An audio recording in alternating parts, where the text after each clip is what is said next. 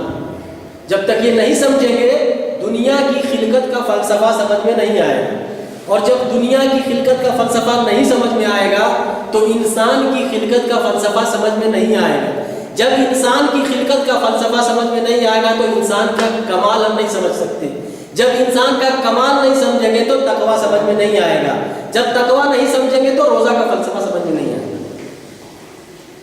تو یہ چار چیز جو اللہ نے جو پیدا کی ہے, جمادات, نباتات, حیوان اور انسانیت, دنیا ہے.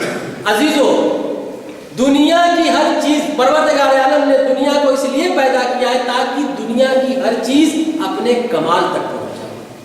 جمادات اپنے کمال تک پہنچ جائے, نباتات اپنے کمال تک پہنچے, حیوان اپنے کمال تک پہنچے, انسان اپنے کمال تک پہنچے. تو ہر چیز کو اپنے کمال تک پہنچنے کے لیے اللہ نے دنیا پیدا کیا ہے. تو عزیزو, جمادات کا کمال کیا ہے؟ یہ پتھر ہے, یہ اینٹ ہے, یہ زمین ہے, یہ درخت ہے. نباتات کا کمال کیا ہے, جانور کا کمال کیا ہے, سب کو پتہ چلنا پڑے گا, جاننا چاہیے نا, اس کے بعد تب تو اچھی طریقے سے بات سمجھ میں آئے گی. تو اگر میں خالی جمادات کا کمال سمجھاؤں ہر چیز کا تو میرے خیال سے 1 مہینہ خالی اسی میں چاہیے. جمادات کا کمال ہر چیز کا اگر الگ الگ سمجھاؤں, پھر نباتات کا اگر کمال سمجھاؤں تو 1 مہینہ اس کے لیے چاہیے, پھر حیوان کا کمال سمجھاؤں تو اس کے لیے 1 مہینہ چاہیے. تو میں کیا کروں گا, شارٹ کٹ میں ایک ایگزامپل دے کے آگے بڑھوں گا. ایک جمادات کا ایگزامپل مثال, ایک نباتات کی مثال, ایک حیوان کی مثال, اس کے بعد اصل لفظ انسان سے شروع ہوگی. تو آئیے دیکھتے ہیں کہ جب یہ مقصد ہے اللہ کا کہ کمال تک پہنچنے کے لیے پیدا کیا ہے دنیا کو, اور دنیا کی پہلی چیز جمادات ہے, تو جمادات کا کمال کیا ہے؟ فور ایگزامپل ایک چیز لیتا ہوں جمادات میں سے, پہاڑ, ڈونگر, پتھر. پتھر میں آپ دیکھتے ہیں کہ کچھ پتھر ایسے ہیں کہ جو عام طور سے زمین پر پڑے رہتے ہیں, کوئی ویلیو نہیں ہے جن کی, لیکن انہی پتھروں میں کچھ ایسے پتھر ہوتے ہیں جو نگینا میں بدل جاتے ہیں, جن کو ہم کیا, جواہرات کہتے ہیں. جب پتھر نگینے میں تبدیل ہو جائے تو اس کو جواہرات کہا جاتا ہے. عقیق, فیروزہ, زمرد, در نجف, پخراج, پنا, سفائر, یلو سفائر, بلو سفائر, ڈائمنڈ, جتنے ہیں قسم کے. آپ کے افریقہ میں تو نکلتا ہے, آپ بہتر سمجھتے ہیں, یہاں پر ماشاءاللہ سے سفائر وغیرہ زیادہ نکلتا ہے. کھاڑ ہے یہاں, ہے مڈاگاسکر یہاں پر. تو جو لوگ اس میدان کے ہیں جوہر شناس, ان کو زیادہ معلومات ہے. تو جمادات میں ایک مثال سے سمجھا رہا ہوں کہ اس کا کمال یہ ہے کہ یہ کس میں بدل جائے, نگینے میں بدل جائے. یہی پتھر جب تک کمال تک نہیں پہنچا تھا تو انسان کے پیروں کے نیچے یہ دبتا تھا. انسان اسے کچل کر اس کے اوپر چڑھ کر کیا راستہ چلتا تھا. لیکن یہی پتھر جب کمال تک پہنچا ہے تو اس کی جگہ کہاں سے کہاں پہنچی, بادشاہوں کے تاج میں جڑنے کے قابل ہو گئے. بہت توجہ چاہتا ہوں. یہ پتھر جب کمال تک نہیں پہنچا تھا, اپنے مقصد میں کام نہیں کر رہا تھا جس کے لیے, تو پیروں کے کچلنے کے قابل تھا. جب یہ کمال تک پہنچا ہے تو بادشاہوں کے تاج کی زینت بن گیا, اس کے سر کی زینت بن گیا. اسی طریقے سے جب تک انسان جو ہے اپنے کمال تک نہیں پہنچتا ہے تو حیوانوں سے بدتر کہلاتا ہے. کہتے ہیں نا بل ہم ازل, بلکہ اس سے بھی بدتر ہے. اور یہی انسان جب اپنے کمال تک پہنچ جاتا ہے تو کہتے ہیں فرشتوں سے افضل. ٹھیک ہے نا. تو یہ ایک ایگزامپل جمادات کی. اب آئیے آپ کہاں, نباتات میں. نباتات کی ایک مثال دیتا ہوں آپ کے سامنے. ایک سیب کا ایک درخت, پوم کہتے ہیں نا آپ لوگ گجراتی میں, یہاں فرینچ میں سیب, پوم. ایک درخت لے لیجئے, ایک بیج اس کی زمین میں آپ ڈالیے, زمین میں آپ اس کی بیج ڈالیے, تو یہ کیا کرتا ہے, دھیرے دھیرے اندر سے یہ اگنا شروع ہوتا ہے. اس کے بعد زمین کا سینہ چیر کے اپنی گردن باہر نکالتا ہے. ایک چھوٹا سا بیج تھا، طاقت کچھ بھی نہیں، لیکن اللہ کی قدرت ہے، زمین کے اندر آپ نے دفن کر دیا، لیکن یہ اس کے اندر سے اس کو چیر کے نکلتا ہے اور دھیرے دھیرے یہ بڑھتا ہے بڑھتا ہے، اس کو جتنی چیز کی ضرورت ہوتی ہے اپنی غذا میں حاصل کرتا ہے، سورج سے جتنی روشنی کی ضرورت ہوتی ہے جذب کرتا ہے، زمین سے جو غذا کی ضرورت ہوتی ہے لیتا ہے، پانی کو جتنا اس کو جذب کرنا ہوتا ہے وہ جذب کرتا ہے، اس کے بعد ہوا کی جتنی ضرورت ہوتی ہے یہ اپنے اندر ہوا لیتا ہے، دھیرے دھیرے یہ کیا بڑھتا ہے، بڑھنے کے بعد اس کے اندر شاخیں نکلتی ہیں، اس کے اندر پتے نکلتے ہیں، اس کے اندر کوپلیں نکلتی ہیں، یہ ساری چیزیں نکلتے نکلتے ایک وقت آتا ہے کہ اس میں پھول کھلتا ہے اور وہ پھول آخر میں کیا پھل میں تبدیل ہو جاتا ہے، جب پھل لگتا ہے تو چھوٹا ہوتا ہے، دھیرے دھیرے وہ کیا پکتا ہے، پہلے کچا ہوتا ہے پھر پکتا ہے، پھر اس کے اندر مٹھاس پیدا ہوتی ہے، مٹھاس پیدا ہوتی ہے، آخر میں جب یہ پورا کمپلیٹ ہو جاتا ہے تو ایک خوبصورت سرخ لال رنگ کا سیب دیکھنے میں بھی خوبصورت اور کھانے میں بھی میٹھا ہوتا ہے، تو کہتے ہیں کہ یہ سیب کا درخت اپنے کمال تک پہنچتا ہے، سمجھ رہے آپ، جس مقصد کے لیے اس کو اللہ نے پیدا کیا تھا وہ اپنے کمال تک پہنچ گیا، اب کوئی مریض اس کو کھاتا ہے تو تندرست ہو جاتا ہے، کوئی آدمی اس کو کھاتا ہے تو اس کو طاقت پہنچتی ہے، انسانوں کے لیے مفید ہوتا ہے، اور جب تک یہ اپنے کمال تک نہیں پہنچاتا کسی کو فائدہ پہنچا سکتا نہیں، کسی کو فائدہ نہیں پہنچاتا تھا، اس سے کسی کو فائدہ نہیں تھا، لیکن جب اپنے کمال تک پہنچ گیا، ایک بیمار، ایک دکھیا، ایک کمزور انسان کے لیے دوا بھی ہے، شفا بھی ہے، اور کیا بھوکے کے لیے پیٹ بھی بھرتا ہے، تو پتا چلا کہ جب کوئی چیز اپنے کمال تک پہنچتی ہے تو دوسرے کو فائدہ پہنچاتی ہے، نقصان نہیں پہنچاتی، ٹھیک ہے، یہ نباتات کا کمال ہے، یہ سب مقدمہ بیان کر رہا ہوں آپ کے دماغ کو کیا حاضر کرنے کے لیے کہ ذرا میرا درس توجہ سے سنیں، تو جمادات کا کمال بتایا، نباتات کا کمال، اب حیوان جانور کا کمال کیا ہے، ظاہر سی بات ہے سینکڑوں لاکھوں قسم کے جانور ہیں، میں سب کا کمال بتاؤں تو ایک مہینہ صرف انہی میں لگ جائے گا، تو ایک ایگزامپل جانور میں سے دیتا ہوں، اس کے بعد ہم اصل بات شروع کریں گے انسان سے، جانور میں آپ کا جو بتا رہا ہوں کمال وہ یہ ہے کہ جانور جیسے گھوڑا ہے، گھوڑا جو ہے، گھوڑے کا کمال کیا ہے، گھوڑا کہتے ہیں کہ گھوڑا جو ہے اگر بہت زیادہ موٹا ہوگا تو بھدا پن آ جائے گا اس کے اندر، دوڑ نہیں پائے گا، بہت زیادہ اگر وہ پتلا دبلا ہوگا تو اس کے اندر طاقت کم ہوگی، تو ایسا ہو کہ نہ بہت زیادہ بھدا ہو کہ اس کے اندر سستی اور کاہلی اور آڑس آ جائے، اور ایسا بھی نہ ہو کہ اتنا کمزور ہو کہ بیچارے کے پاس طاقت نہ ہو، کوئی اگر بیٹھے تو کیا بیچارہ وہ اس کو تحمل نہ کر سکے، اس کا وزن برداشت نہ کر سکے، تو بیچ میں ہونا چاہیے، یعنی اس کے اندر پھرتی ہو، چستی ہو، طاقت بھی ہو اور موٹا بھی نہ ہو، جیسا کہ آپ ریس میں دیکھتے رہتے ہیں ٹیلی ویژن وغیرہ پہ، گھوڑے دوڑتے ہیں مقابلے کے لیے جب لاتے ہیں تو کیسے کیسے سب، تو جو زیادہ موٹا اور بھدا ہوتا ہے وہ نہیں جیت پاتا ہے وہ، تو کہتے ہیں کہ اگر یہ نہ بہت زیادہ موٹا ہو نہ بہت زیادہ پتلا دبلا ہو بلکہ بیچ میں ہو تو یہ گویا یہ گھوڑا اپنے کمال تک پہنچ گیا۔ عزیزان محترم، یہ سب مقدمہ آپ لوگوں کو بیان کرنے کے لیے، اب جو ہے سوال یہ ہے کہ انسان کا کمال کیا ہے، انسان کا کمال کیا ہے، انسان کا کمال سمجھنے کے لیے ہم کو پہلے انسان کی معرفت حاصل کرنی ہے، اوڑکھان جس کو آپ گجراتی میں کہتے ہیں، اس کی اوڑکھان حاصل کرنی ہوگی، معرفت حاصل کرنی ہوگی، اس لیے کہ روایات میں حدیثوں میں اتنا زیادہ زور دیا گیا ہے انسان کی معرفت پر کہ میں آپ کو کیا بتاؤں، کہتے ہیں کہ جب تک انسان اپنی معرفت حاصل نہیں کرے گا اس کو اس کی اچھائی اور برائی کا پتہ نہیں چلے گا، جب اچھائی برائی کا پتہ نہیں چلے گا تو اس کو کمال نہیں پتہ چلے گا کہ انسان کا کمال کیا ہے، جب کمال کا نہیں پتہ چلے گا تو پھر وہ تقویٰ حاصل نہیں کر پائے گا، تقویٰ کو نہیں سمجھ پائے گا۔ دیکھیے روایت میں ہے کہ افضل المعرفت و معرفت الانسان لنفسه، سب سے بہترین معرفت اور جانکاری ایجوکیشن علم جو ہے دنیا میں انسان کی خود کی معرفت، پوتے نی اوڑکھان،